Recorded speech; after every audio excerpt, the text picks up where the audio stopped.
Welcome to A9 TV. ముందుగా headlines చూద్దాం. Seychelles లో ప్రవాసులతో ఆత్మీయంగా కలిసిన ప్రధాని. భారత సెషల్స్ సంబంధాలను మరింత బలోపేతం చేస్తామని హామీ. ప్రవాస భారతీయుల సేవలను కొనియాడిన మోదీ. భారత ప్రభుత్వం ఎల్లప్పుడూ అండగా ఉంటుందన్న భరోసా. డూప్లికేట్ ఓట్ల తొలగింపుపై కవిత ప్రశ్నలు. కొడంగల్ బోధన ఓట్లపై వివరణ కోరిన బీఆర్ఎస్. ఎన్నికల ప్రక్రియలో పారదర్శకత ఉండాలని డిమాండ్. ప్రతి ఓటుకు సమాన విలువ కల్పించాలని సూచన.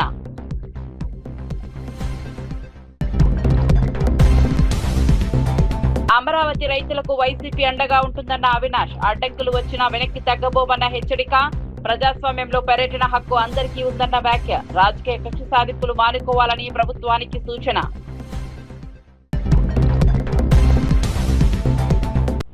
రెండున్నరేళ్ల పాలనపై సమాధానం చెప్పాలన్న లక్ష్మణ్. ఎన్నికల హామీలు ఎందుకు అమలు కాలేదని ప్రశ్న. అభివృద్ధిపై బహిరంగ చర్చకు రావాలని సవాల్. ప్రజలకు వాస్తవాలు చెప్పాల్సిన బాధ్యత ప్రభుత్వానిదే అని వ్యాఖ్య.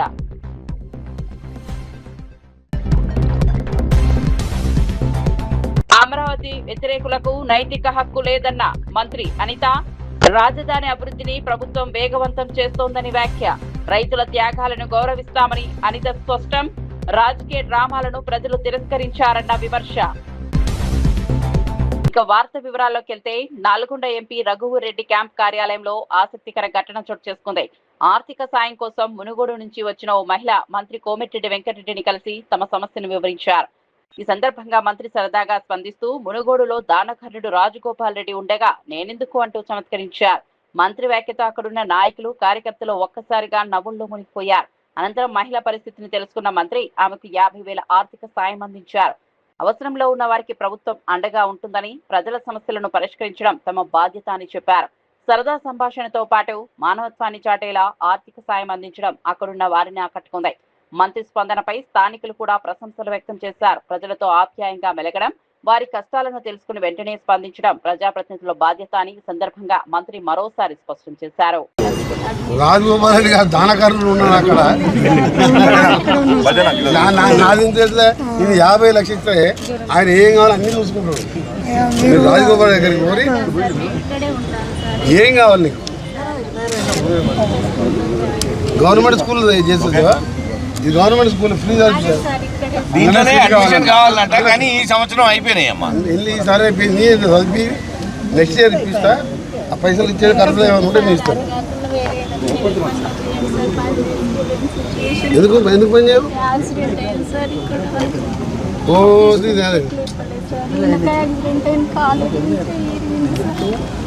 ఇప్పుడు ఏం చేయాలని ఇప్పుడు ఆయన హెల్ప్ చేస్తే ఏం చేస్తాడు అంటే ఏంది? పని చేసుకునే దానికి ఏంది? పని చేస్తాను కాదు. 50,000 కిరాణా షాప్ పెట్టుకుంటావు ఇంట్లో. మనం 50,000 ఇచ్చి ఆయన తాగి తిని పనుకుంటే నా పైసలు కాదు, నా దగ్గర పైసలు లేవు. ఇది ఒట్టికేసి గవర్నమెంట్ వాటర్ ఉంటున్నాను. అందరూ చూసి నా బిల్డింగ్ అనుకుంటున్నది. పొద్దున ఇంటికాడ ఉన్నాయని ఖాళీ అని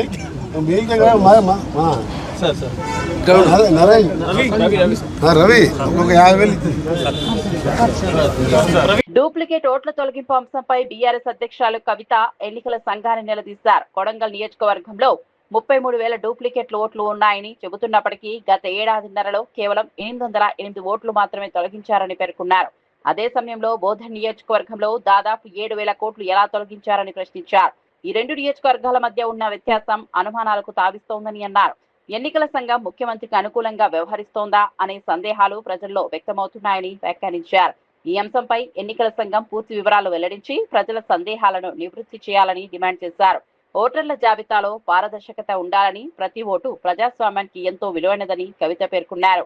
ఎన్నికల ప్రక్రియపై ప్రజల్లో నమ్మకం పెరిగేలా ఎన్నికల సంఘం స్పష్టమైన వివరణ ఇవ్వాల్సిన అవసరం ఉందని ఆమె అభిప్రాయపడ్డారు. వాటి మీద ఏమీ లేనటువంటి డిలీషన్స్ మాత్రం ఓన్లీ 800 అయినాయి. ఇది చూడంగానే మాకు అరే ఇక్కడ 7,000 ఎట్లయితాయి, అక్కడ 800 ఎట్లయినాయి అని చెప్పి క్యూరియాసిటీతోని మేము ఇంకొంచెం ముందుకు పోయి దాన్ని డిగ్ చేయడం జరిగింది. ఆ డిగ్ చేసినప్పుడు మాకు వచ్చిన విషయం ఏంటంటే, ఇది కూడా మళ్ళీ ఎన్నికల సంఘానికి మేము విత్ ప్రూఫ్ కంప్లీట్గా ఇవ్వడం జరుగుతుంది. మాకు వచ్చిన రిపోర్ట్ ఏంటంటే విత్ ఇన్ కొడంగల్లో మేము ఫొటోస్తో వెరిఫై చేసినవి 1000 ఉన్నాయి. మీకు ఆ 1000 కూడా సబ్మిట్ చేస్తాం. కలర్ ఫొటోస్తోని మేము వెరిఫై చేసినాము. With in Kodangal 22,433 duplicate oats ఉన్నాయి. అంటే డబుల్ ఓట్స్ 22,433. ఎగ్జాంపుల్ మీకు చూపిస్తున్నాను నేను, కలర్ ప్రింట్అవుట్ మేము with photos door to door మాన్యువల్గా ఎన్నికల కమిషన్ డేటాలోంచి తీసింది. ఈ 2 ఫోటోలు మీకు సిమిలర్గా కనబడుతున్నాయి. ఈ 2 ఫొటోస్ సిమిలర్గా ఉన్నాయా? Extremely similar, completely similar photos. మీకు 1000 ఉన్నాయి, ఎంతమందికి కావాలంటే అవి ఇస్తాం, మొత్తం సిమిలర్ ఫొటోస్. సో మాకు ఇంకొంచెం క్యూరియాసిటీ వచ్చింది, ఎందుకంటే అంతకుముందు 2018లో కొడంగల్లో ఉన్న ఓట్లు, 2023లో కొడంగల్లో ఉన్న ఓట్లు దాదాపు 30,000 ఒకటేసారి పెరిగినాయి. అరే ఇన్నిగానం ఓట్లు ఎట్లా పెరుగుతాయని చెప్పి కొడంగల్ పక్కన కర్ణాటకలో సేడం అని ఒక కాన్స్టిట్యున్సీ ఉంటుంది, జస్ట్ పక్కనే. ఆ సేడం కాన్స్టిట్యున్సీ నుంచి కంపేర్ చేసి ఓటర్ లిస్ట్ చూసినాం. అంటే వాళ్ళే కర్ణాటక వాళ్ళే మాకు ఫోటోలు రాలేదు, కొడంగల్ వాళ్ళేమో మన వెబ్సైట్లో ఫొటోస్ ఉన్నాయి. ఆ సేడమును కొడంగల్ కంపేర్ చేస్తే name to name, age to age, gender to gender same ఉన్నవి 11,000 ఓట్లు ఉన్నాయి, సేడం అండ్ కొడంగల్. సో ఇప్పుడు ఓవరాల్గా కొడంగల్లో ఉన్న డూప్లికేట్ ఓట్లు ఏంటంటే Kodangal to Kodangal 22,000, Sedam to Kodangal 11,000, total కలిపితే 33,433, 33,433 డూప్లికేట్ ఓట్లు కొడంగల్ నియోజకవర్గంలో ఉన్నాయి. మన ముఖ్యమంత్రి గారు మొన్న గెలిచిన మార్జిన్ ఎంత? 32,532. అంటే ఒక ఎన్నికల రిజల్ట్ను ప్రభావితం చేసేంత డూప్లికేట్ ఓట్లు ఉన్న కాన్స్టిట్యున్సీ ముఖ్యమంత్రి కాన్స్టిట్యున్సీలో పోయిన సంవత్సరంన్నరలో ఓన్లీ 808 ఓట్లు ఎట్లా డిలీట్ అవుతాయి? మా బోధన్ నియోజకవర్గంలో 7,000 ఓట్లు ఎందుకు డిలీట్ అవుతాయి?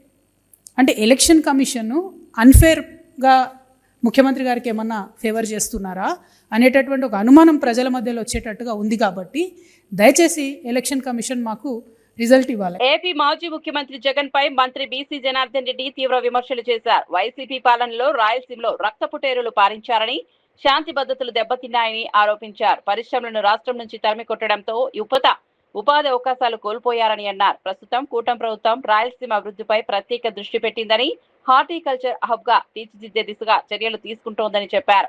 కొత్త పరిశ్రమలు తీసుకొచ్చి ఉద్యోగ అవకాశాలు పెంచుతున్నామని వివరించారు. ప్రజలకు అభివృద్ధి ఫలాలు అందేలా ప్రభుత్వం కృషి చేస్తోందని పేర్కొన్నారు. రాబోయే స్థానిక సంస్థల ఎన్నికల్లో వైసీపీకి ప్రజలు తగిన గుణపాఠం చెబుతారని, ఆ పార్టీకి డిపాజిట్లు కూడా దక్కవని ఎద్దేవా చేశారు. గత పాలనకు ప్రస్తుత ప్రభుత్వ పనితీరుకు ప్రజలే సరైన తీర్పు ఇస్తారని మంత్రి బీసీ జనార్దన్ రెడ్డి వ్యాఖ్యానించారు. మేము పెడతామని చెప్పి ముందుకు వస్తే ఆ యొక్క ఫ్యాక్టరీ వారిని కూడా వాళ్ళ కమిషన్ల కోసం చేస్తే ఆ రోజు ఆ యొక్క పరిశ్రమ కూడా వచ్చినటువంటి మొదలు పెట్టాల్సినటువంటి పనిని క్యాన్సిల్ చేసుకుని వెళ్ళిపోవడం జరిగింది. అదే మా ప్రభుత్వం వచ్చిన తర్వాత ఈరోజు 2 యూనిట్ల ఆల్ట్రాటెక్లో 1 యూనిట్ తయారవుతా ఉంది రెడీగా. అదేవిధంగా ఇంకొక యూనిట్ కూడా రామ్కో సిమెంట్ వారు కూడా 2వ యూనిట్ తయారు చేస్తూ ఉన్నారు. ఈరోజు పరిశ్రమలు వస్తూ ఉన్నాయంటే ఒక బ్రాండ్ అంబాసిడర్గా ఉన్నటువంటి గౌరవ ముఖ్యమంత్రి శ్రీ నారా చంద్రబాబు నాయుడు గారిని చూసి వారి విజన్ను చూసుకొచ్చి ఆ విధంగా వారికి కూడా ఈరోజు పరిశ్రమలు మేము పెడతామని చెప్పి వేల కోట్ల రూపాయల పెట్టుబడులు పెట్టడానికి ఈరోజు దేశ విదేశాల నుంచి కూడా పరిశ్రమలు పెట్టడానికి పారిశ్రామికవేత్తలందరూ కూడా ఈ యొక్క ఆంధ్ర వైపు, అటు రాయలసీమ వైపు, ఎందుకంటే అందరికీ సంతృప్తి జరిగినటువంటి సిమెంట్ ఇండస్ట్రీస్కి ముఖ్యంగా అక్కడ కావాల్సినటువంటి రా మెటీరియల్ అంతా కూడా అక్కడ ఉంది. ఆ రా మెటీరియల్ కూడా ఈరోజు సద్వినియోగం చేసే విధంగా చేస్తూ ఉన్నాం. ఇదే ఈ గొడ్డలు పార్టీ చేసిన రాజకీయాలు ఏం చేశారు?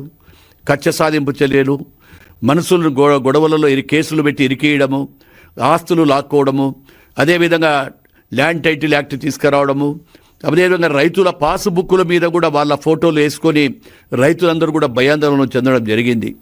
ఈరోజు ఎక్కడ పోయినా కానీ కూడా ఈ యొక్క జగన్ రెడ్డి ఫ్రాక్షన్ గురించి మాట్లాడుతూ ఉన్నారు. గతంలో తెలుగుదేశం పార్టీ అధికారంలో ఉన్నప్పుడు గౌరవ ముఖ్యమంత్రి గారు ఫ్రాక్షన్ నిర్మూలన చేసి ఆ రోజు ఎవరికి ఏ ఇబ్బందులు ఉండద్దు, అందరూ సుఖ సంతోషాలతో ఉండాలి ప్రజలని ఆ రోజు ఫ్రాక్షన్ లేకుండా చేస్తే, మళ్ళీ ఈరోజు గొడ్డలి పార్టీ అధ్యక్షుడు వచ్చిన తర్వాత మళ్ళీ తన యొక్క వికృత రూపంతో ఎక్కడ చూసి కూడా 5 సంవత్సరాలు దాడులు జరిగాయి. ఇప్పటికీ వాళ్ళ దాడులతోనే దౌర్జన్యాలతోనే పని చేస్తాము, మేము దౌర్జన్యంతోనే అధికారంలోకి వస్తామని అనుకుంటున్నారేమో కానీ ప్రజలు దాన్ని క్షమించే పరిస్థితిలో లేరు. ఈ గొడ్డలి పార్టీని సమూలంగా మూసివేయాలి, సమూలంగా చేయాలనేటువంటి ఉద్దేశంతోనే ఆ రోజు మాకు దాదాపుగా 164 సీట్లు ఇవ్వడం జరిగింది. అమరావతి నిర్మాణంపై హోంమంత్రి వంగల్పూడి అనిత కీలక వ్యాఖ్యలు చేశారు. అమరావతి అందరి కళల రాజధానిని పేర్కొన్న ఆమె 2027 నాటికి నిర్మాణాన్ని పూర్తి చేసి తీరుతామని స్పష్టం చేశారు. రాజధాని అభివృద్ధి విషయంలో ప్రభుత్వం కట్టుబడి ఉందని చెప్పారు. వైసీపీ నేతల రౌడీ షీటర్లతో కలిసి అమరావతిలో గందరగోళం సృష్టించి ప్రాజెక్టును పక్కదారి పట్టించాలని ప్రయత్నిస్తున్నారని ఆరోపించారు. పోలీసులు వారించినా వినకుండా రైతులను రెచ్చగొట్టేలా వ్యవహరించారని విమర్శించారు.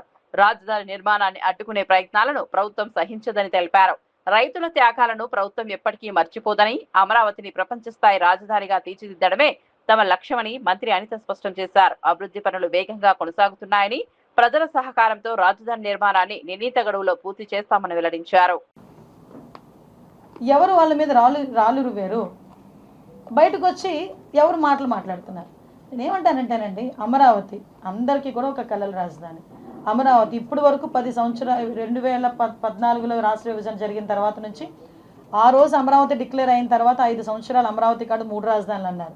అక్కడితో పోయింది. మళ్ళీ ఎగైన్ ఎన్డీఏ గవర్నమెంట్ వచ్చిన తర్వాత అమరావతి రాజధానికి నిజంగా ప్రాణం పోసి 2027 దానికి అమరావతి కంప్లీట్ చేసుకొని మా అమరావతి అని చెప్పుకునే పొజిషన్. ఇలాంటివన్నీ చెప్పి అమరావతి రైతులను ఏదో పరిరక్షించేస్తామని చెప్పేసి వెళ్తూ ఉంటే ఎవరికైనా కడుపు మండుతుంది. ఎందుకంటే ఇంతకుముందు నాశనం చేసిన వాళ్ళు మళ్ళీ వస్తున్నారు అనేసరికి చాలా రైతులు ఇబ్బంది పడతారు. ఆఫ్ కోర్స్ వెళ్ళేది కూడా రౌడీలతో వెళ్ళిన దాఖలాలు కూడా చాలా క్లియర్గా రౌడీ షీటర్స్తోని రౌడీలతోని వాళ్ళందరూ కూడా అక్కడికి వెళ్ళే సందర్భం కూడా వీడియోస్ కూడా చాలా క్లియర్గా ఉన్నాయి. వైఎస్ఆర్సీపీ వాళ్ళు గొడ్ల పార్టీ వాళ్ళు ఎలా వెళ్ళారు అందరికీ కూడా చూశారు. అక్కడికి వెళ్ళి ఎలా రచ్చగొట్టుకున్నారో చూశారు. వెళ్ళడానికి ముందు కూడా పోలీసులు క్లియర్గా చెప్పారు, వద్దు వెళ్ళకండి, అక్కడ అమరావతి రైతులు ఉన్నారు, మళ్ళీ ఇబ్బంది పడతారు మీరని చెప్పినా కూడా కావాలని వెళ్ళి అక్కడ ఏదో ఒక అమరావతి ఇష్యూని కొంచెం డైల్యూట్ చేయాలి, అమరావతి కనుక కంప్లీట్ అయిపోతే వీళ్ళకి మనుగడ ఉండదు. అమరావతి ప్రాంతంలో రేపు మరోసారి వైసీపీ కమిటీ పర్యటించనున్నట్లు వైసీపీ నేత దేవినేని అవినాష్ తెలిపారు. రైతులకు తమ పార్టీ అండగా ఉంటుందని స్పష్టం చేశారు. తమను ఎన్నిసార్లు అడ్డుకుంటారో చూస్తామని ప్రభుత్వానికి సవాల్ విసిరారు. వైసీపీ నాయకులపై దాడులు చేసి తిరిగి వారిపైనే కేసులు నమోదు చేయడం జంగిల్ రాజ్కు నిదర్శనమని ఆరోపించారు. ప్రజాస్వామ్యంలో ప్రతిపక్ష నాయకులకు పర్యటించే హక్కు లేదని దానిని అడ్డుకోవడం సరికాదన్నారు. అమరావతి రైతుల సమస్యలను తెలుసుకునేందుకే తమ పర్యటన కొనసాగుతుందని చెప్పారు. ప్రజల గొంతుకుగా వైసీపీ నిలుస్తుందని, ఎలాంటి అడ్డంకులు వచ్చినా వెనక్కి తగ్గబోమని స్పష్టం చేశారు. ప్రభుత్వం ప్రజాస్వామ్య విలువలను గౌరవించాలని, రాజకీయ కక్ష సాధింపుల చర్యలు మానుకోవాలని దేవినేని అవినాష్ డిమాండ్ చేశారు. రేపు మళ్ళీ మా కమిటీ సభ్యులు వెళ్తాం, అక్కడున్న ప్రతి రైతుకి అండగా ఉంటామని చెప్పిన విషయం గుర్తుంచుకోండి. మేము చూస్తాం మీరు ఎన్నిసార్లు ఆపుతారో, మేము చూస్తాం మీరు ఎంతమంది పోలీసులు అడ్డు పెట్టుకుంటారో, మేము చూసుకుంటాం ఎంతమంది గోండాల్ని రౌడీల్ని మీరు అడ్డు పెట్టుకుంటారో. ఎంతమందిని మీరు అడ్డు పెట్టుకున్నా అమరావతి ప్రాంతంలో మేము తిరుగుతాము, పర్యటిస్తాము. మీరు చేసే అవినీతి ప్రతి ఒక్కటి గారా ఈ రాష్ట్ర ప్రజానికం ముందు పెట్టే బాధ్యత వైఎస్ఆర్ కాంగ్రెస్ పార్టీ తరఫున మేము తీసుకుంటామని చెప్పిన విషయం గుర్తుపెట్టుకోండి. ఏదో మీ దగ్గర మీ ఛానళ్ళు, మీ మీడియాలు, మీ సోషల్ మీడియాలు ఉన్నాయని చెప్పని మా నాయకుల మేర, మా అధ్యక్షుల మేర, మా అనుబంధ సంఘ అధ్యక్షుల మేర ఏదో రౌడీ ముద్ర వేస్తే జనాలు ఎవరు గారు నమ్మే పరిస్థితి లేదు. ఎంత అన్యాయం! ఈరోజు వైఎస్ఆర్ కాంగ్రెస్ పార్టీ నాయకుల మీద రాళ్ళ దాడి చేస్తే ఈరోజు మళ్ళీ మా మీద కేసు పెట్టారు. జంగిల్ రాజ్ అంతానికి ఇంతకన్నా ఉదాహరణ ఇంకేమైనా ఉంటుందా? రౌడీ రాజకీయం చేస్తారంతానికి ఇంతకన్నా ఉదాహరణ ఇంకేమైనా ఉంటుందా? ఎవరైతే రాయి వేసి ఆ పోలీసుని గాయపరిచారో ఈరోజు అతను మా మీద కేసు పెడితే ఆ కేసు మీరు తీసుకున్నారు. కులం పేరుతో దూషించామని చెప్పని మా మీద ఎస్సీ ఎస్టీ కేసు పెట్టారు. ఈరోజు మా ఎమ్మెల్సీ అరుణ్ కుమార్, ఆయన ఎస్సీ, ఆయన కారు మీద దాడి జరిగింది. నిన్న వెళ్ళి ఆయన కేసు పెడితే పోలీసులు తెలుగుదేశం పార్టీ కార్యకర్తల్లాగా వ్యవహరించి ఆ కేసు గారు సరిగ్గా తీసుకోలేదు. సీఎం రేవంత్ రెడ్డిపై బీజేపీ ఎంపీ లక్ష్మణ్ తీవ్ర విమర్శలు చేశారు. రాష్ట్రానికి రెండేళ్లలో ప్రభుత్వం ఏం చేసిందో ప్రజలకు వివరించాలని డిమాండ్ చేశారు. ఎన్నికల సమయంలో ఇచ్చిన హామీల అమలులో ప్రభుత్వం విఫలమైందని ఆరోపించారు. దమ్ముంటే బహిరంగ చర్చకు రావాలని ముఖ్యమంత్రికి సవాల్ విసిరారు. అభివృద్ధి, సంక్షేమం, ఉద్యోగాల కల్పన వంటి అంశాలపై ప్రభుత్వం స్పష్టమైన సమాధానం చెప్పాలని అన్నారు. ప్రజలు ఆశించిన స్థాయిలో పాలన లేదని విమర్శించారు. రాష్ట్ర సమస్యలను పరిష్కరించడంపై దృష్టి పెట్టాల్సిన ప్రభుత్వం ప్రచార కార్యక్రమాలకే పరిమితమైందని ఆరోపించారు. ప్రజలకు ఇచ్చిన హామీలను అమలు చేయడం ప్రభుత్వ బాధ్యత అని పేర్కొన్నారు. వాస్తవాలపై బహిరంగ చర్చకు సిద్ధమైతే ప్రజల ముందే అన్ని అంశాలు వెల్లడిస్తామని, ఎంపీ లక్ష్మణ్ స్పష్టం చేశారు. Schemes are a transparent and accountable governance and zero tolerance on corruption. Revanth Reddy ji, first, before demanding for any debate, you come out with a clear picture what you have done in the 2.5 years, what you have promised, you and your leader Rahul Gandhi. You have promised for 2 lakh jobs to the unemployed youth of this state in a year, and also announced, you also promised that you are going to announce a job calendar like UPSC. What has happened to it? And you also promised to give 2,500 rupees monthly to the women. And your Rahul Gandhi announced that every month, fatafat, that amount will be accounted into their bank accounts. What about the 4,000 rupees pensions, old age, widow pensions to the people of this Telangana? And you also promised for Raitu Bharosa 15,000 rupees per acre. And you also promised for even tenancy farmers. All these promises just to seek votes. Now you are only trying to appease a section of the people in Telangana, and you say that Congress is Muslims, Muslims is Congress. So people are now questioning you to divert the attention of the public. Now you are challenging BJP. What is BJP? Entire country knows 140 crore people have trust in Modi ji's leadership. And that's why they are repeatedly giving mandate in favor of Modi ji, and whereas your leader, Rahul Gandhi, he has led 3 elections consecutively, but he has lost the 3 elections under his leadership. You think of your leadership, your party leadership first, and Revanth Reddy, how it is high time that people are vexed with it, people are looking for a change, and people have high hopes on BJP. That's why you are now demanding a debate. BJP is prepared for any sort of debate at any place. Sessions పర్యటనలో భాగంగా ప్రధానమంత్రి నరేంద్ర మోదీ దేశ రాజధాని విక్టోరియాలో భారతీయ ప్రవాస సమాజంతో ప్రత్యేకంగా సమావేశమయ్యారు. ఈ సందర్భంగా స్థానిక భారతీయులు ఘన స్వాగతం పలికి సంప్రదాయబద్ధంగా మోదీని ఆహ్వానించారు. భారత్ సెషల్స్ మధ్య చారిత్రక సాంస్కృతిక సంబంధాలను మరింత బలోపేతం చేయడంలో ప్రవాస భారతీయుల పాత్ర కీలకమని ప్రధాని కొనియాడారు. ప్రపంచవ్యాప్తంగా భారతీయులు తమ ప్రతిభతో దేశానికి గౌరవం తీసుకొస్తున్నారని అన్నారు. 2 దేశాల మధ్య వాణిజ్యం, పెట్టుబడులు, పర్యాటకం, సముద్ర భద్రత, అభివృద్ధి రంగాల్లో సహకారం మరింత పెరుగుతుందని ఆశాభావం వ్యక్తం చేశారు. భారత ప్రభుత్వం ఎల్లప్పుడూ ప్రవాస భారతీయులకు అండగా ఉంటుందని భరోసా ఇచ్చారు. ఈ సమావేశం ఆత్మీయ వాతావరణంలో సాగగా భారతీయులు ప్రధానితో మమేకమై తమ ఆనందాన్ని వ్యక్తం చేశారు. మోదీ ప్రసంగానికి అక్కడి ప్రవాసులు ఘనంగా చప్పట్లతో స్వాగతం పలికారు.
పశ్చిమ ఆసియా సంక్షోభం కొనసాగుతున్నప్పటికీ రైతులకు ఎరువుల కొరత రాకుండా ప్రభుత్వం అన్ని చర్యలు తీసుకుంటోందని మంత్రి తెలిపారు. గత ఏడాది మాదిరిగానే ఈసారి కూడా యూరియా సరఫరా సకాలంలో జరిగేలా చర్యలు చేపట్టినట్లు వెల్లడించారు. రైతులు ఇంటి నుంచే ప్రత్యేక మొబైల్ యాప్ ద్వారా ఎరువులను బుక్ చేసుకునే సౌకర్యం అందుబాటులోకి వచ్చిందన్నారు. తమ ప్రాంతంలో ఎరువుల నిల్వలు ఎంత ఉన్నాయో కూడా యాప్ ద్వారా తెలుసుకోవచ్చని వివరించారు. రైతు వేదికల్లో వాలంటీర్లు రైతులకు యాప్ వినియోగంపై అవగాహన కల్పిస్తున్నారని చెప్పారు. ఈ విధానం వల్ల ఎరువుల పంపిణీలో పారదర్శకత పెరుగుతుందని మంత్రి పేర్కొన్నారు. రైతులు ఎలాంటి అపోహలకు గురి కావద్దని, ప్రభుత్వం అవసరమైన ఎరువులను సమృద్ధిగా అందుబాటులో ఉంచిందని స్పష్టం చేశారు. తప్పుడు ప్రచారాలు నమ్మకుండా అధికారులను సంప్రదించాలని రైతులకు విజ్ఞప్తి చేశారు. ప్రతి సంవత్సరం 10 లక్షల మెట్రిక్ టన్నులు, మేము అడిగేది 11.5 లక్షలు అడుగుతుంటే వాళ్ళు 10 లక్షలే అలాట్ చేశారు. 10 లక్షలు కూడా వాళ్ళ కాలర్ పట్టుకొని తీసుకొచ్చాం. యుద్ధం జరుగుతున్నా కూడా నిరుడు కూడా 10 లక్షల టన్నులు యూరియా సప్లై చేశాం. కాకపోతే ఓడల సమయానికి రాకపోవటం, రైళ్లు సమయానికి రాకపోవటం, లారీలు సమయానికి రాకపోవటం వల్ల ఈ రోజు రావాల్సింది నెక్స్ట్ వీక్లో వస్తుంది. రైతుల ఆదుర్దాతోటి గందరగోళంగా ఉంటే టెక్నాలజీ వాడి యాప్ని క్రియేట్ చేశాం. ఈ సంవత్సరం యాప్ ద్వారా ఇందాక మా అధికారులు చెప్పినట్టుగా 1,30,000 మంది బుక్ చేసుకున్నారు. 1,29,000 మంది నిన్నటికే ఎరువులు తీసుకున్నారు. వాళ్ళకి ఒకవేళ యాప్ బుక్ చేసుకునే దాంట్లో ఏదన్నా సౌకర్యం కానీ ఇబ్బంది కానీ వస్తే ప్రతి రైతు వేదిక దగ్గర వాలంటీర్ని పెట్టాం. ప్రతి ప్యాక్స్లో మా ఏఈఓ ఉంటారు. ప్రతి డీలర్ దగ్గర కూడా వాళ్ళ వాలంటీర్ ఉంటాడు. బుక్ చేసుకునే విధానం తెలియకపోయినా, ఐఫోన్ లేకపోయినా ఆ రైతును అక్కడ నుంచోబెట్టి బుక్ చేసి మందు కట్టలు ఇచ్చేటటువంటి బాధ్యతను కూడా మేము తీసుకున్నాం. అందుకనే సుఖంగా సౌకర్యంగా రైతులు ఇంటికాడుండే బుక్ చేసుకొని ఎరుకట్లు పట్టుకెళ్తున్నారు. కాబట్టి మాకు పని లేదని చెప్పి అధికారం కోసం పోయిన వాళ్ళు గోల పెడుతున్నారు. అందుకనే మీరు ఆ పెద్ద మనుషులకు కూడా చెప్తున్నా, మీరు ఇంటికాడుండైనా సరే యాప్లోకి వెళ్ళండి.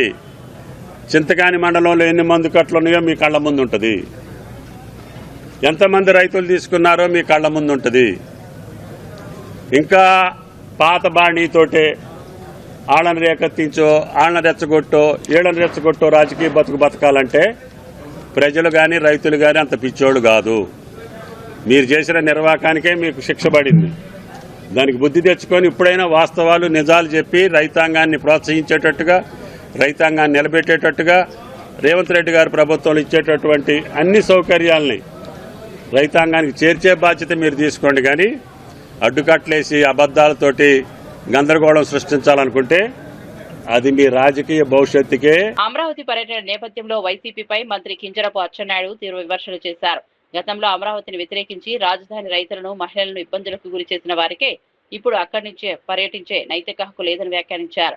పార్లమెంట్ చట్టం ద్వారా అమరావతి రాజధాని గుర్తింపు పొందిందని గుర్తు చేశారు. ఒక పార్టీ మినహా అన్ని ప్రధాన రాజకీయ పార్టీలు అమరావతికి మద్దతు తెలిపాయని అన్నారు. రాజధాని అభివృద్ధిని అడ్డుకోవడం వల్ల రాష్ట్రానికి నష్టం జరిగిందని ఆరోపించారు. ప్రస్తుతం ప్రభుత్వం అమరావతి నిర్మాణాన్ని వేగవంతం చేస్తోందని తెలిపారు. రైతుల త్యాగాలను గౌరవిస్తూ రాజధాని అభివృద్ధిని పూర్తి చేయడమే ప్రభుత్వ లక్ష్యమని స్పష్టం చేశారు. వైసీపీ వైఖరిపై ప్రజలు ఇప్పటికే తీర్పిచ్చారని, ఇప్పుడు రాజకీయ ప్రయోజనాల కోసం డ్రామాలు చేస్తున్నారని అచ్చెన్నాయుడు విమర్శించారు.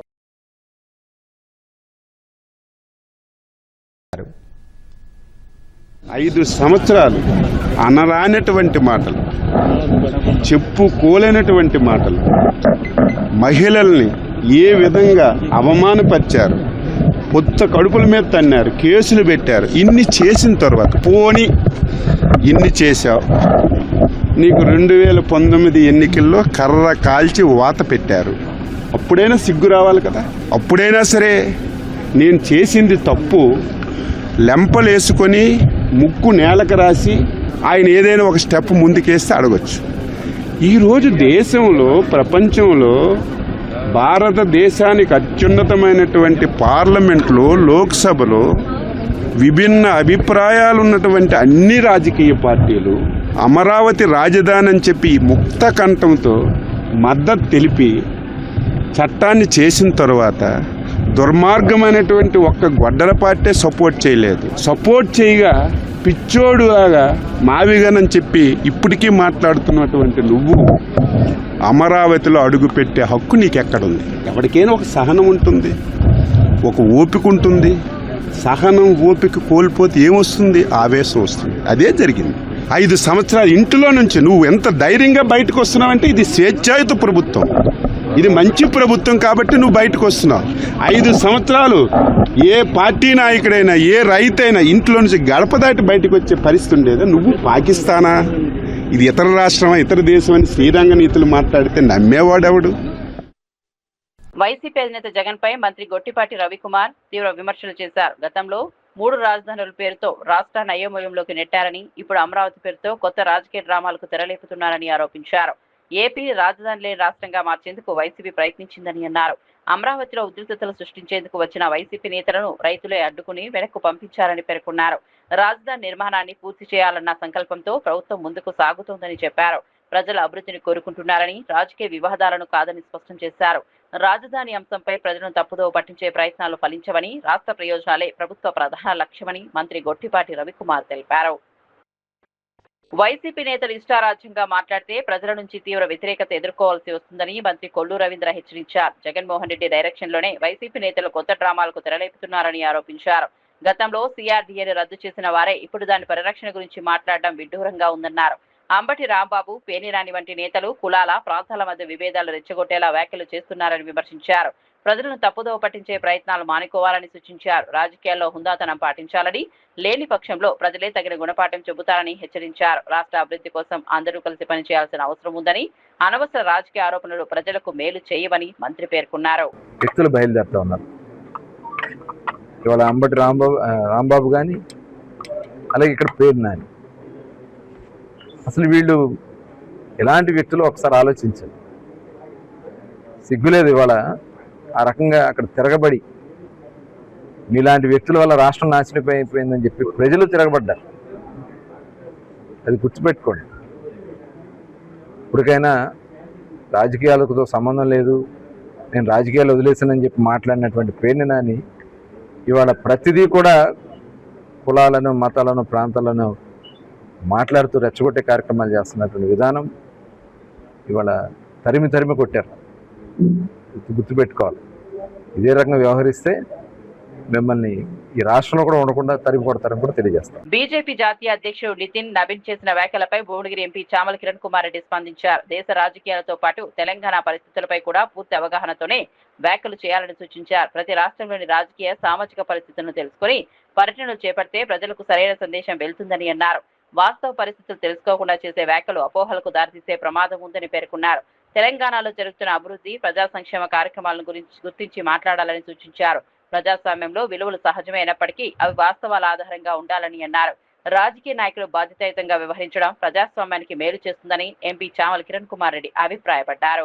ఆ ఇన్పుట్ ఇచ్చేటువంటి అది రామచంద్రరావు గారు ఇన్పుట్ ఇచ్చిరా, మరి అక్కడ ఉన్న సెంట్రల్ మినిస్టర్లు కిషన్ రెడ్డి గారు ఇచ్చిరా ఇన్పుట్ తెలియదు. ఎందుకంటే ఆయన ఇక్కడ తెలంగాణ రాజకీయాల మీద గాని, తెలంగాణ గతంలో తెలంగాణ ఎడ్యుకేషన్ మీద గాని, తెలంగాణ అనే కొత్త రాష్ట్రం రావడానికి గల కారణాలు గాని ఏ విషయంలో కూడా అవగాహన లేనట్టుగా కనపడుతుంది. క్లియర్ గా ఏదో రాష్ట్రానికి పోతున్నట్టుగా వచ్చి ఆ రాష్ట్రంలో ఏం మాట్లాడాలనో ఆ బెంగాల్ మోడల్ అంటాడు, ఇంకేదో ఉత్తరప్రదేశ్ మోడల్ అంటాడు. కానీ ఇక్కడ వాస్తవంగా ఈడ ఉన్నటువంటి గత పాలకుల గురించి, గత పాలకులు 2014 నుంచి 2023 వరకు ఈ రాష్ట్రాన్ని ఏటీఎం లెక్క వాడిరని చెప్పిండి నిన్న.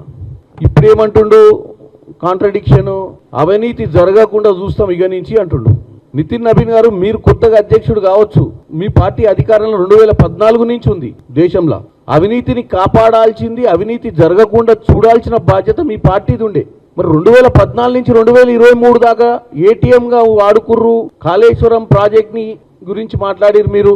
మరి ఆ సమయంలో మీరు సెంట్రల్లో అధికారంలో ఉర్రు కదా, మీరు ఉండకపోవచ్చు, మీరు ఎక్కడనో ఎమ్మెల్యేగానో ఎక్కడనో ఉండొచ్చు మీరు బీహార్లో. మరి అప్పుడున్నటువంటి నడ్డా గారు ఏం చేయలేదని చెప్తుర్రా మీరు? ఇప్పుడు మీరు వచ్చారు కాబట్టి మీరు ఈ భారతీయ జనతా పార్టీకి కొత్త దిశా నిర్దేశం చేస్తా అని చెప్తుర్రా. మరి నీతో పాటు నీ పక్కన కూర్చున్నటువంటి కిషన్ రెడ్డి గారు పార్లమెంట్ సభ్యులుగా ఉన్నారు, మినిస్టర్గా ఉన్నారు. 2014 నుంచి ఈ రాష్ట్రంలో క్రియాశీలకంగా బండి సంజయ్ గారు అయితేనేమో నాకు తెలిసి 2019లో వచ్చినట్టుండు ఎంపీగా. ఇదే కిషన్ రెడ్డి గారు మొదటి నుంచి ఇక్కడ ఎమ్మెల్యేగా ఉన్నాడు, ఎంపీగా ఉన్నాడు, రాష్ట్ర అధ్యక్షుడు కూడా ఉన్నాడు ఇక్కడ. మరి ఏటీఎంగా మారే సమయంలో నీ పక్కన కూర్చున్న వాళ్ళు నీకు చెప్పలేదా? మేము అధికారంలోనే ఉన్నాం, మనమే అధికారంలో ఉన్నాం సెంట్రల్లా, మనం అప్పుడే ఈ రాష్ట్రాన్ని దోచుకోకుండా ఈ రాష్ట్రం మిగులు రాష్ట్రంగా ఉన్న రాష్ట్రాన్ని అప్పుల రాష్ట్ర దిశగా పోయేటప్పుడు మన బాధ్యత ఉండే అని చెప్పాల్సిన అవసరం ఉండే కదా. ఇప్పుడు కాళేశ్వరంలో జరుగుతుంది అవినీతి, కాళేశ్వరం అవినీతిని పట్టబయలు చేస్తామని అని చెప్తారు. ఏం పట్టబయలు చేస్తారు? సిబిఐ ఎంక్వైరీ ఇస్తే 48 గంటలలో మొత్తం తాడో పేడో తెలుస్తా అని చెప్పారు మీ మంత్రులు. మరి సిబిఐ ఎంక్వైరీ ఇచ్చి చాలా రోజులు అవుతుంది, మరి అది నితిన్ నవీన్ గారికి చెప్పలేదా మీరు? ఆయనకి ఏం చెప్పకుండా ఉట్టిగానే కాగితం మీద రాసి ఇచ్చినట్టు ఆయన చదివిపోయిండు.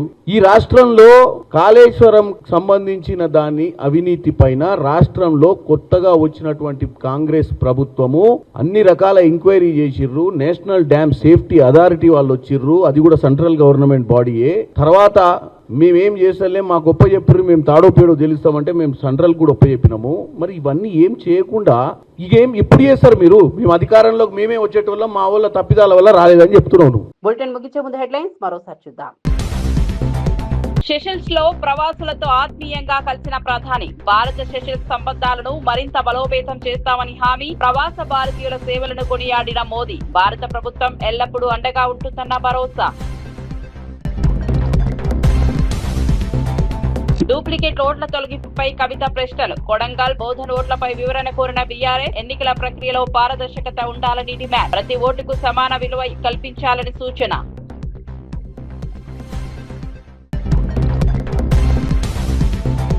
అమరావతి రైతులకు వైసీపీ అండగా ఉంటుందన్న అవినాష్, అడ్డంకులు వచ్చినా వెనక్కి తగ్గబోమన్న హెచ్చరిక. ప్రజాస్వామ్యంలో పర్యటన హక్కు అందరికీ ఉందన్న వ్యాఖ్య. రాజకీయ కక్ష సాధింపులు మానుకోవాలని ప్రభుత్వానికి సూచన.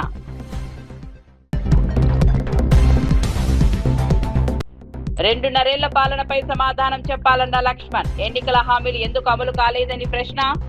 అభివృద్ధిపై బహిరంగ చర్చకు రావాలని సవాల్, ప్రజలకు వాస్తవాలు చెప్పాల్సిన బాధ్యత ప్రభుత్వానిదే అని వ్యాఖ్య.